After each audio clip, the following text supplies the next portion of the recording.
Okay, we're in the kitchen. This is one of the best places you can start at because you have multiple levels to help you develop in your pushing strength. The first level I want you to work on is just being on countertop level. So what we're going to have you do is you're going to lean toward your countertop, place both your hands on the corner so that it's going to be right here on the palm, one hand in the other. You're going to walk your feet back just enough so you can feel yourself leaning into the countertop here. Now the way you know you're leaning enough is that if you were to take your hands away, you would fall forward. Alright, so I know for sure that I'm leaning enough to do this. If I'm too much in my legs, I let go, I don't fall forward. This is how you know.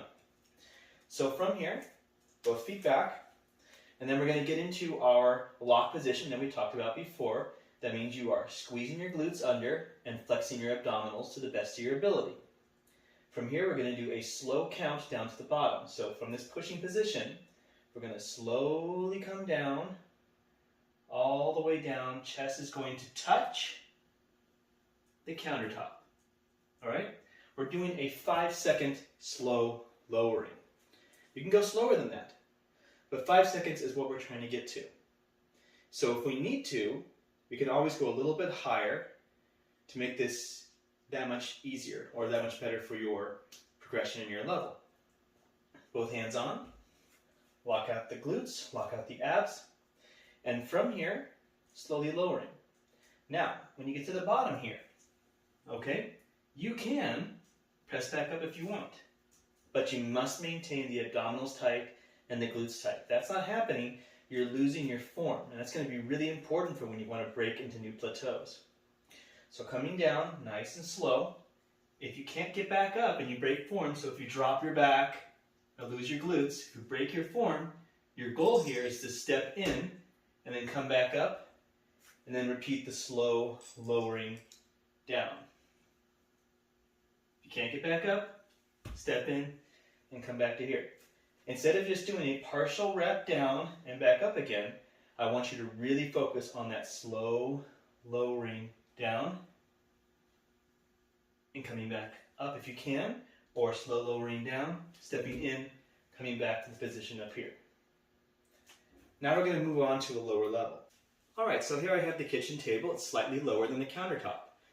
This is just demonstration so you can see as you progress lower what is going to help you. Same principle. On the palms, pushing into the table. It might shift a little bit if you don't have it anchored. This is against my wall. I'm going to lean into it. Remember, what tells me that I'm in the right position is if I take my hands away, I would fall forward. So I already know I'm going to do that, so I'm not going to take my hands away. Lock the glutes, lock the abdominals, slowly lowering, and back up to the top. Remember, if you can't get back up to the top, step in, reposition, and then get back into position again and slowly lower back down. You can see where this is going. Slowly lowering, step in if I have to, reposition. The slower you go down, the better. I have a chair here. This is the next level down. Both my hands go on the chair, my legs come back here. Alright, now I'm in the next position for my next level of push-up. From here, glutes tight, abs tight, slowly lowering. Step in if I have to, and reposition myself. Now you might have to find a position that works better. Maybe a bed will work better for you to do this on because you don't want to hit the back of the chair. Make sure you might have to anchor your chair against something so it doesn't slide. Once again, locked elbows, glutes tight, abs tight, slowly lowering, coming down, touch. If I can get back up, wonderful, but keep your form. We do this lower and lower and lower to the ground until eventually we are on flat ground. This is the methodology we're going to use to get your push-up stronger and stronger and stronger without breaking form.